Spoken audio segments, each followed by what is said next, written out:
आइए रुक करते हैं हमारे अगले सेगमेंट का, मिड कैप के महारथी।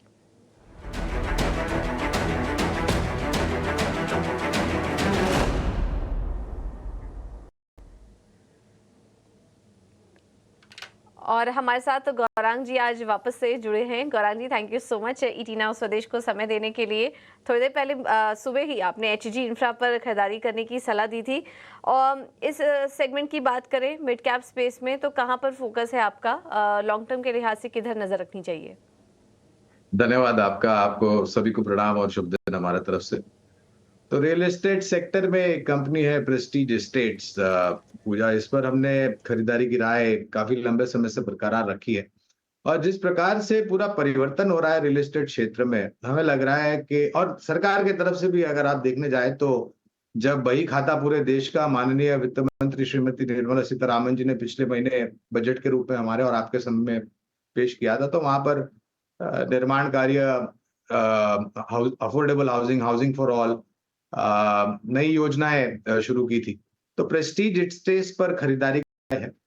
मौजूदा स्तर से हालांकि हमारे जो लक्ष्यांक है वो बहुत ही सामान्य दिखेंगे आपको 1820 के, क्योंकि कल परसों में काफी कुछ ऊपर के तरफ के दायरे, खास करके वो जो long term capital gains indexation benefit का जो मुद्दा था, वो बजट में तो नकारा गया था, लेकिन फिर काफी कुछ निवेदन किए गए और सरकार ने इसको मान्यता दे दी है, इंडेक्सेशन बेनिफिट को रियल एस्टेट सेक्टर में। उसके कारण ऊपर की तरफ के रुझान। लेकिन अगर 1820 तो एकदम न्यूनतम लक्ष्यांक है। अगर नतीजे अच्छा आए तो इस लक्ष्यांक को हम ऊपर की तरफ करेंगे। तो लंबी अवधि के लिए प्रेस्टीज एस्टेट्स में निवेश की सलाह। ठीक है, थैंक यू गौरांग आपका हमें समय देने के लिए और ये रणनीति भी सुझाने के लिए। तो लंबी अवधि के लिए प्रेस्टीज एस्टेट्स, हाल फिलहाल में जो फैसले लिए गए थे बजट में, वो उसमें तो कुछ बदलाव किए गए हैं, उसका फायदा तो होगा ही। बाकी रियल एस्टेट स्टॉक्स पर, पूरे सेक्टर पर फोकस है, बना हुआ है।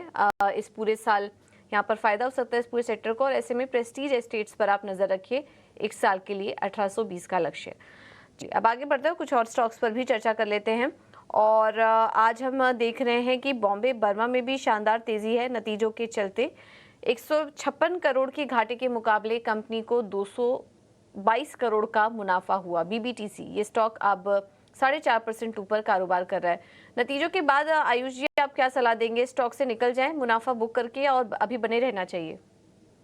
बीबीटीसी की बात करें तो बीबीटीसी के चार्ट्स काफ़ी अच्छे हैं। एक डबल बॉटम फॉर्मेशन है, 2350 का ही आज सेशन ब्रेकआउट दिया है। और इसमें बट अभी ठीक है, थोड़ा सा रिजल्ट के कारण थोड़ा ऊपर के लेवल से थोड़ी सी सेलिंग इसमें डेफिनेटली आई है। मुझे लगता है कि एज लॉन्ग एज बीबीटीसी तकरीबन 2300 की क्लोजिंग के नीचे, अगर 2300 के नीचे क्लोजिंग नहीं देता तो डेफिनेटली बीबीटीसी को ऐसे होल्ड करना चाहिए। बीबीटीसी में अच्छे टारगेट दिख रहे हैं, ऊपर में 2500 तक का लेवल इजीली आ सकता है। ठीक है, तो 2300 बॉम्बे बर्मा में ये सलाह आपके लिए, और तेजी यहाँ पर देखने को मिल सकती है।